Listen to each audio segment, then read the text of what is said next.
I mean, I don't have a crystal ball. I can't say the future. But when I listen to you, what I hear is also how these leagues, AU or Unrivaled, can also push the WNBA, right? When you see a player driven, I'll say a player driven league in AU and then a player founded league in Unrivaled, and you're like, oh, year one, they have these sponsors, they have this media coverage. AU instantly was like, no, these are the broadcast deals. This is how this is going to work. This is how player health and safety works. This is how we're going to report to the media. This is what we're making available to everyone. It's really incredible. And my hope is that there are these multiplicity of options. We see people get waived every day right now. Training camps are ruthless. I mean, we're seeing these top draft picks not making. We're seeing people that have been on multiple teams that have won championships with teams not making. It's an incredibly competitive league, which is why I think it will stand the test of time. It's just the W is just great basketball.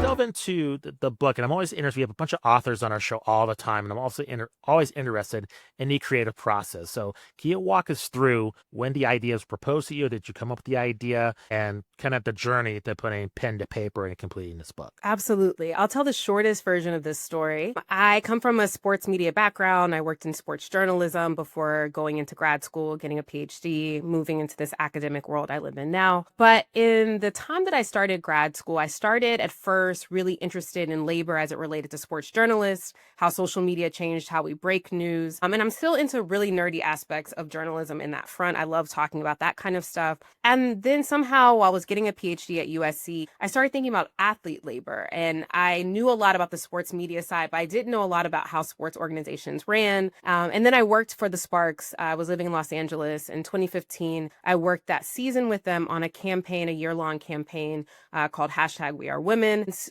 What I learned there is I knew nothing about how this kind of year-long cycle worked within women's hoops. And so for me, I was working with a team. I was meeting athletes that were already negotiating their contracts around the world. And I was like, I can't tell the story of this sport without going all these places as well. And so for me, my dissertation was the really early start to this project. I went to Russia and France when I was in grad school, continued that work afterward. When I moved to Eugene, Oregon, which in 2019 was a really interesting time to move there because we have Sabrina and Satu and Ruthie. We have the big three happening on the college side. And I had really been studying professional women's basketball players. And I started thinking, oh, there's something interesting about Satu and her sister Niara being from Germany and coming to Eugene, Oregon, when there's kind of reverse flow of labor. And so I think I had an idea of what the project was. And then the pandemic hit, and then a global labor book didn't make sense without talking about the impact of COVID-19 and the idea of the athlete as essential worker. And so one of the things I started thinking about when basketball stopped is, what does it mean to be in a bubble?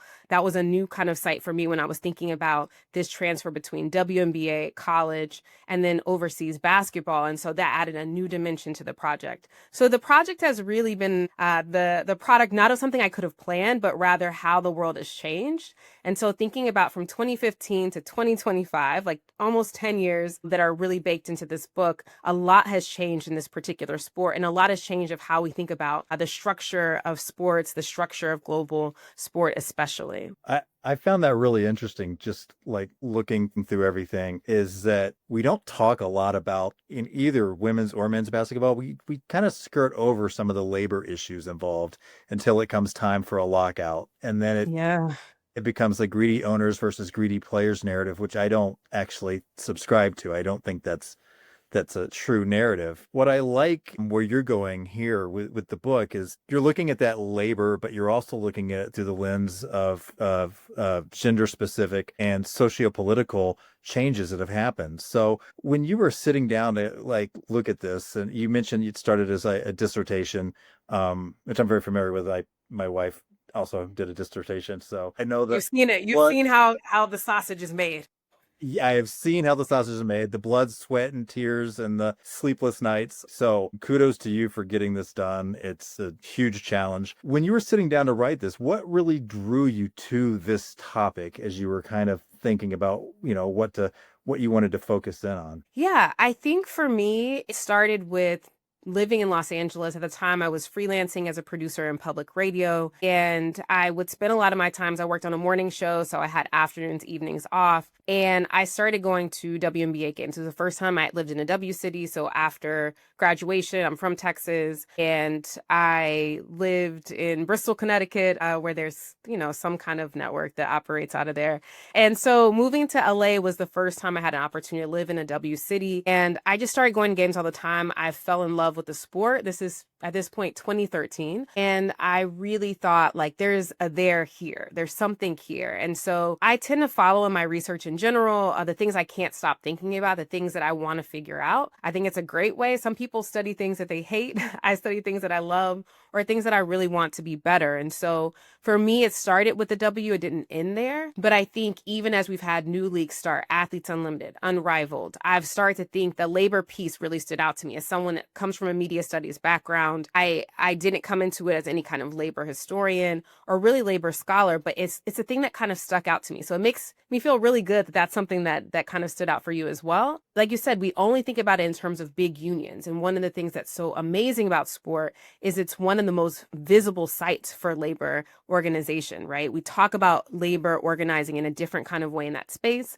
We should be talking about labor organizing everywhere. People should be organizing their labor, but there's this highly visible way that we can understand when sports stops, for example, and we can also understand it in ways that folks can advocate for themselves in these spaces. And I agree with you, the millionaire versus billionaire conversation really conflates the way that we should think about how labor is moving, how things like revenue sharing operate. I'm interested in that kind of stuff because it also helps me inform my own relationship. I'm in a union as a faculty member, and I supervise graduate students that are also unionized. And so I don't see our labor separately. And while I understand there's different forms of migrant labor, athlete migrant labor is a very privileged version, but I hope it also makes us think about the circuit of people, product, and ideas writ large and kind of what this current ecosystem looks like for all of us. I mean, you've convinced me, Justin. I'm forming a union. I want more than the $0 I get. Done. Settled. On the subject of labor, I think this is something that we have discussed, Alan and I, and our other co-host who is not here over the years since this iteration of our show currently. And I want to get your thoughts on this in terms of the WNBA specifically. And recently, the league enacting chartered flights. And for myself as a fan, I always think that's an automatic. These are professional athletes. They're competing at the highest level and they're not receiving the basic rights they need to thrive on the court. You're investing money in this product to be the best as it can, but yet you're not going all the way to make sure that the fans are seeing the best product on the court. Everything is reciprocal. So I'm just wondering from your perspective, your research the NBA has invested a lot in this league. Why has there been the hesitancy in terms of making sure that these athletes are receiving the best care? And only now just the league is getting more popular, they're getting that. But the players have always been great since the beginning, since in the 90s. So I'm just wondering, why hasn't the league, I feel, taking serious the needs of its athletes? Yeah, I think I'll start first from a WBPA perspective, from the Players Association's perspective. Collective bargaining is tough. When you are trying to get 144 folks on the same page about something, we know that one of the reasons, there's many reasons we can talk about the NFLPA, but there's way more people too to think about the interests and share things. There are a lot of things that they have to think about prioritizing. And I have nothing but respect for President Nneka Ogwumike in terms of thinking about that previous collective bargaining agreement about what to think about, what to center in the work. And so I start the book from the perspective of thinking about that new CBA and that there are challenges. There are certain things that still affect players today and things we still need to work for. But people were surprised to think about when we think about accommodations, when we think about the conversation around flights, when we think about how the WNBA front, the league headquarters in New York were pushing back on owners, even if we think about Joe Tsai in New York, other folks that were like, we'll figure out the charter. It's not about the money. And so thinking about even the way that it becomes punitive towards people that are trying to push the league forward, I think makes it a really unique situation. Like you said, why wouldn't we want folks to land and be as rested as well as they can be before a game? Why wouldn't we think about this, especially with COVID? We had players flying commercial and getting COVID on the plane. I mean, these are things that are unheard of. And so when I think about player safety and health, there are so many ways that these imperatives, right? I think that the Players Association, they have to think about these incrementally. But like you said, from a headquarter perspective, from a team perspective, these should be things that we don't even think twice about. And so often there's a conversation that's about comparing comparing the NBA to the WNBA. And I intentionally don't do that in my work. And I hear often with the Players Association, that's not how they go into negotiations either. And so I really wanted to honor that approach. When we're talking about how much they make, when we talk about salary structure, it's not about asking for how much the men's side are making. They aren't having those conversations. It's about things like revenue sharing, a 50-50 revenue sharing split, a true one, and what that would look like. And so again, as someone, I don't have a JD, I'm not an economist. I'm coming at it from this perspective of just going through the CBA and thinking about what do they have to prioritize this time when it comes to things like, parental support, right? When it comes to certain things of like having your own hotel room, those are things that the NBA had to fight for too. But there are ways that when you talk to someone like NECA's talking about why are the wives of NBA players having better health benefits, better, I don't know, any of the various ways we can think about support in terms of fertility. Why are we having those conversations in a different kind of way than we're having here? And so I'm really into not this comparison of apples to apples, but thinking about what are the ways that this CBA and thinking about the next one as well, upcoming, what are the ways we can think about that not as equitable compared to what they have, but what they need, right? And so I'm really interested from that perspective, but I think your question is so true. Why don't we think about care? And I talk about care in my work, and especially in a time of pandemic when it seemed like no one cared what happened to anyone. What is the semblance of care we can think about that is about not only how much money I make, but the resources I need to be at my very, very best? Yeah, I mean, I think about that, and I think about how even in the college ranks, I mean, men's basketball teams had charters all the way back in the 60s and 70s, on the college ranks. And so there's been what you would call a lack of just basic baseline needs that need to be met for people to be able to live their lives. Particularly, and this is an interesting point that you bring up, migrant labor. The WNBA season is short, and the pay is not the kind of pay where you could just do that for 3 or 4 months and then chill out the rest of the year, and nor do you want to as a player, right? Players want to play. They wouldn't be playing if they didn't want to play. So what you see is a lot of players have to go and play at places like Russia or Israel or the Philippines or wherever they can find a league that they can glom onto. And we've seen some consequences of that. The whole Brittany Griner situation with her, I'll just say it, illegal arrest and imprisonment. Could you touch on that a little bit about kind of the challenges that those players are having to deal with because they don't really have an option to play? Yeah.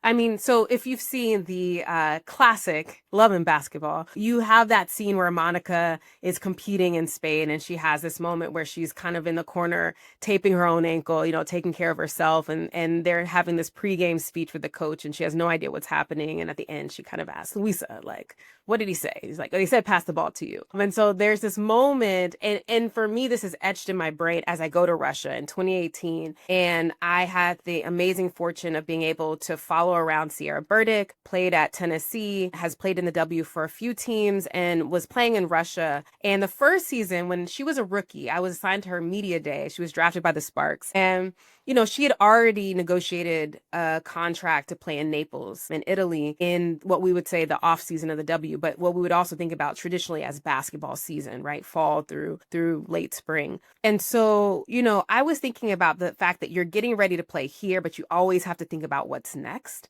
And that was very different than when I interviewed men who played overseas. They weren't thinking about an NBA season, right? They couldn't make the NBA, so then they ended up playing overseas, right? It's a kind of an either or. Do I play overseas? Do I try to go G League? Or do I play in the NBA? Versus thinking about that constant year-round labor, which wears on your body in a particular way. And we're talking about a place like Russia, which has those higher salaries for sure. But also you're traveling by train. Also, you're taping your own ankles. Also, depending on what league you're in and what team you're playing for, your resources are different. And so we think about these higher salaries, but we also hear stories of folks traveling. And you mentioned, BG's case as an exceptional one that people are aware of, but there's so much invisible labor that's happening when you're thinking about translation. We're thinking about, I don't know what's going on in practice because no one's speaking English. So I would watch a lot of the foreign players go to the back of the line. And what they do is they're just watching the drill and they're visually trying to understand or hoping that one of the players will kind of do a quick translation for them. But everything's happening fast. Think about a timeout. Like actually just being in a timeout and hoping someone translates before I'm then asked to be the best player to make the last shot. And so when I think about labor, it is this idea of the contracts that are signed, the agent that you need to have, the way taxes work, huge deal. The way that translating your money, because that exchange rate can change at any point. I've seen people lose money just because everything shifted as they were transferring money over. So all these different ways that they have to translate their labor is also about the actual basketball, the style of play in every country or every league. I was amazed to learn, right? It's not just, I mean, I talk about like the difference between like a Euro step, right? For example, but this active translation is also about having to know in every practice and having the extra weight of we're paying these foreign players more. They better show up and they better be able to hold their man to 0 points and they need to have a double every game, right? So it's like, okay, so I have to be on both sides of the ball, the best player. I have the least amount of knowledge of what's going on and I have to adapt my game. And oh, by the way, I got to figure out where I'm eating, where I'm living, all of these things. And so for me, for folks coming out of college, and I teach at a university, I know the brain is not fully formed at 22. And yet where we are when we see the various ways they have to think about that. And to your point, at the college level, transfer portal, NIL, I'm interested in how all of that starts to shape your labor even earlier. It's so much to grapple with and also be at the top of your game. And so I will say, if nothing else, I'll say I'm so impressed by watching young people, to people in my age, navigate this constantly and be able to do this and make it look easy. And also, oh, by the way, post on social media, remind people they exist, also have a partner, also take care of their family. It's mind boggling. And so I just tried to maybe quickly distill all the different ways. And I don't cover all of them. I try to do a little with overseas, a little with AU, a little with college, a little with the W, but it's mostly about the ways that you have to do it and you have to make it look easy, hence the double crossover of it all. So from a labor perspective, you mentioned in your book, Athletes Unlimited, and then with the rise of Unrivaled, and then with a lot of these players, getting NIL money and becoming more famous, I would say with women's basketball, a lot more noticed and a lot more of a fan following compared to their male counterparts. Is the WNBA possibly in danger in terms of having athletes look at these other alternative leagues, in terms of how Unrivaled, they were really proactive in treating their athletes? I would say getting a lot more just perks and higher salaries from the get-go from year one. And at this point, if the league thrives, in its fifth year, it achieves, I think, what it wants to do. It's a big if, but if it does, in terms of if they're going to make a lot of money in Unrivaled, why play in the WNBA? It's like you can play in this 3x3 league. It's less taxing on your body, and you can just take the rest of the year off. Do you see a possible danger and these other alternative leaps possibly harming the WNBA in terms of newer talent just seeing other opportunities, or do you think these leagues can coexist together? I mean, I don't have a crystal ball. I can't say the future. But when I listen to you, what I hear is also how these leagues, AU or Unrivaled, can also push the WNBA, right? When you see a player-driven league in AU, and then a player-founded league in Unrivaled, and you're like, oh, year one, they have this, they have these sponsors, they have this media coverage. AU instantly was like, no, these are the broadcast deals. This is how this is going to work. This is how player health and safety works. This is how we're going to report to the media. This is what we're making available to everyone. It's really incredible. And my hope is that there are these multiplicity of options. We see people get waived every day right now. Training camps are ruthless. We're seeing these top draft picks not making. We're seeing people that have been on multiple teams that have won championships with teams not making. It's an incredibly competitive league, which is why I think it will stand the test of time. It's just, the W is just great basketball. And I think it's growth right now, which is why I kind of rant about revenue sharing, is that everyone's like, this is so great, the money. And I'm like, only if it hits the players' pockets, right? And so all of this money coming in, I want them to see it. I want them to be able to benefit. I love the idea of being a partner in a league. I love the way that AU talks about athlete agency. And in the book, I talk about my own hesitancy to be like too overtly like optimistic about anything that's new, right? We've seen so many new leagues. Some of them had great politics, great kind of understandings of labor, and they didn't last more than a couple of years. And what we're seeing now is the promise of like, can there be multiple Can there be women's basketball year round in the States that we can constantly be excited about? And to me, my hope is that gives leverage to players associations when we think about the unionized WNBPA, and for them to say, look, they figured it out. They got these sponsorships. They made this accessible where you can actually watch these games. And I love the public pressure. I think bullying works. When people say, why can't we see this preseason game? I'm really here for it. So with more eyes, there are more questions. People that just started following the W. I mean, we can talk about the new fans. I embrace new fans. I'm not a new fan hater.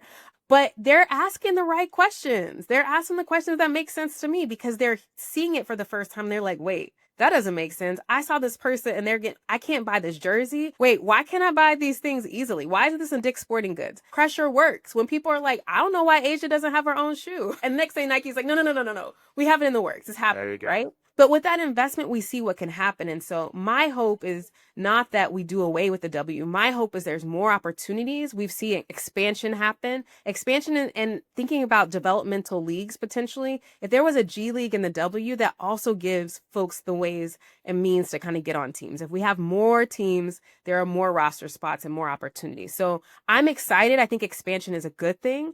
But I think one of the other things that we have to think about is where we go from here. You know, what does growth really look like? What does growing the game actually look like if players aren't treated well, right? How can we push everyone forward and think about these different ways to make the sport more equitable and make something that can also offer the longevity? I love the idea of players being able to play a Diana Taurasi, a Sue Bird length of career because they had to play year round and they were playing the Olympics, right? So thinking about all of this, I love the growth of 3-on-3. This is an aside. This is not an academic take. I love 3-on-3 basketball. I think it also is a form of player agency on the court. And I think one of the things that's exciting is both the Olympic kind of growth on 3-on-3 as well as leagues like Unrivaled, Big Three, etc. So I also think about like style of play in terms of thinking about what a player first kind of approach looks like. Because there's so much coaching you can do on 3-on-3. A lot of it is like letting the game unfold. And so I'm really excited about all of this. I see it as growth, not compression in any kind of way. Yeah, I'm a lapsed U fan. I was an OG Houston Comets guy.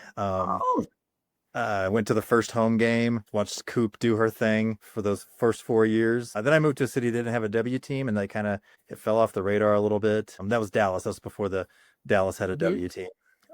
So I'm with you on a lot of that. I mean, I think when you talk about like the growth, I think more teams bring back the Comets, first of all. Bring back the Comets. If nothing, I mean, honestly, that's the book tour like slogan. It's like, bring back the Comets. This is the most pro Houston thing I will ever say as someone from Dallas. Is like, the Comets need to be back. That city will support that team, no question. Absolutely. I think just when you talk kind of about some of those future and the revenue sharing, does something like ownership stakes in teams come into play as well? Because that to me is something I've kind of noodled in my brain a little bit about, both from a fan perspective and from a player perspective. Yeah, I think that's huge, right? And like make the WNBA a co-op. That would be amazing. And when we think about previous leagues, I'm thinking about the ABL, for example, which started right around the same time, but didn't have the support and backing. Obviously, the WNBA starts with NBA backing, NBA money, arenas, etc. I think a lot about that as potential ways to think about life after the game. I think that's another side that is often hidden from us is the anxiety that comes with you've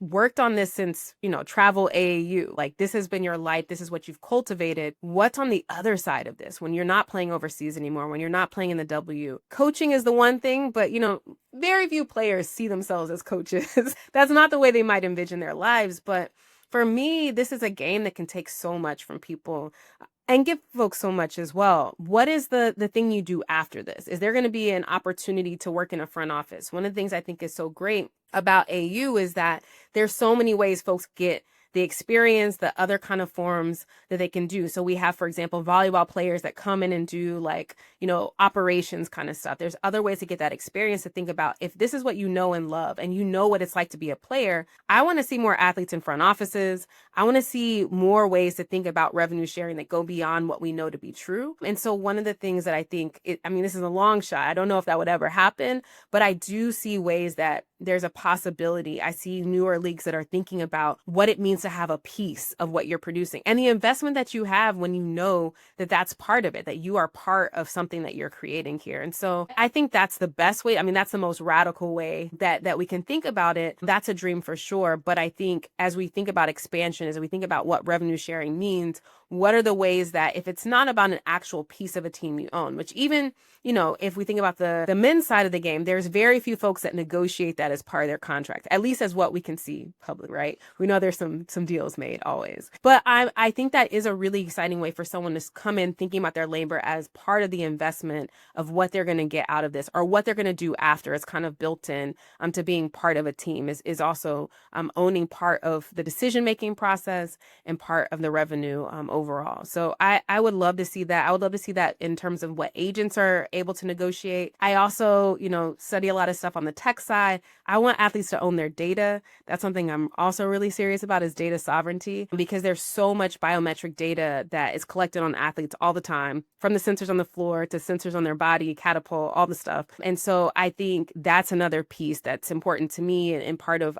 hopefully the literacy that I can kind of impart is like also own your data, because it can be used against you in free agency and all these places. And we're just now starting to see that as part of CBAs across professional sport in the US. Courtney, final question. I know we're up against it, but I think this is important before we let you go. You discussed Sheryl Miller, and I think she's not brought up enough in terms of just the overall impact she had in the basketball world. Can you kind of explain for a younger audience? Because, most of our younger audience may just kind of see her with Reggie and kind of may not understand just the massive impact she has on the basketball world. Yeah. I had to start, I'm not a historian, but I had to start with thinking about lineage. And I think about Sheryl Miller a lot. I'm a very big Sheryl Miller fan. I've never met her. But if you are on campus at USC, you can feel Sheryl's impact for sure. And for me, writing this book on that campus, parts of that book or part of my dissertation, I was constantly thinking about what, Sheryl Miller, the McGee twins, like what they meant. Cynthia Cooper, obviously, I cite her in my book as well. I was just thinking about these legends that kind of paved the way. And so we have moments, folks may think about, on the men's side, the kind of glory road, like Texas Western, Kentucky of it all, are these moments that are about these barrier breaking folks, right? Wat Misaka breaking the color barrier in the NBA. We have all of these moments that feel part of this longer lineage that's decenters the kind of James Naismith origin story of hoops, but all of these moments that also change the game. And so I was thinking, I don't know if we can talk about someone that has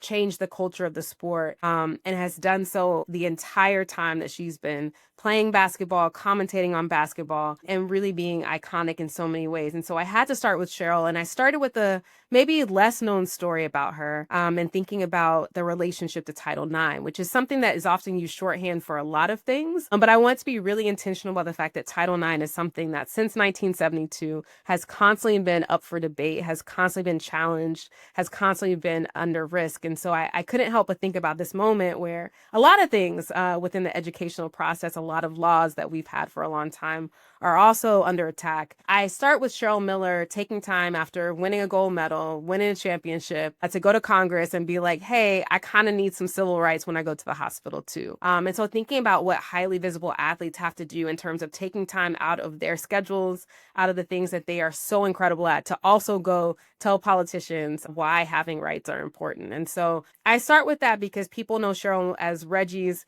more talented sister. People know Sheryl as someone that broke barriers in terms of being the first woman to call an NBA game. People know her as an iconic figure. People may have seen Women of Troy. If you haven't, please check it out. It's a great way to kind of have an intro to the legacy of Sheryl Miller, as well as all these other icons that changed the game, especially thinking about the 80s as an important moment in women's hoops. But if nothing else, I want to think about how there are still people that are having to fight these same battles every single day. And so I couldn't help but start with Sheryl Miller because I find her to be so iconic. There are so many athletes that I respect that they gave their time and energy and resources to help me write this book. I'm grateful for them, whether they wrote a memoir, let me talk to them in an interview, or let me follow them around the world. And so I had to kind of pay my tribute to Sheryl. So if she finds this, if she gets a copy of the book, I would be so grateful for her to know I couldn't start this book without her. Big fan, and also really grateful to help kind of build a lineage and tell the stories of women's hoops, especially because it's constantly changing. We have to understand how we got where we are today. Yeah. Absolutely. Courtney, thank you very much. Please let our audience know where they can find you on social media. Again, where they can find the book, any other projects you're working on as well. Sure. Best place to find me, I am at Court M Cox. I'm pretty much everywhere that you can access these internet things. My website is Courtney M Cox. I'll post a lot of stuff from the book tour and amazing conversations like this one. And then I work on a couple of things. I kind of tease that. I'm really into this rise of analytics in sport. I think about that across multiple sports, how the role of gambling has changed it, wearable technology, and of course, this thing we call AI that's not about Allen Iverson. On the other side of it, I'm also interested in the relationship of basketball to other forms of popular culture. For me, it's wine. I live in Oregon. I'm in wine country, and I'm really interested in basketball players like Channing Frye, Dwayne Wade, Alina Deladon, folks that are moving into the wine space as folks that are producing wine, folks that are collecting wine. Obviously, we know the iconic meme of LeBron walking in with his red wine. I'm really interested in that relationship as we think about race, class, gender, labor, all of that stuff as basketball and wine mingle. And so that's called Buckets and Barrels. I'm really excited about it. I may teach sports, but I'm also a wine student in the Wine and Spirits Education Trust. And so I'm trying to bring those worlds together that you might not think about all the time, but once you think about it, you kind of see it a few places. So those are the things that I'm nerding out about right now. I'm always happy to connect with folks and talk about them more, but that's me. Fantastic. Thank you, Courtney. Much appreciated. Thank you. Thank you.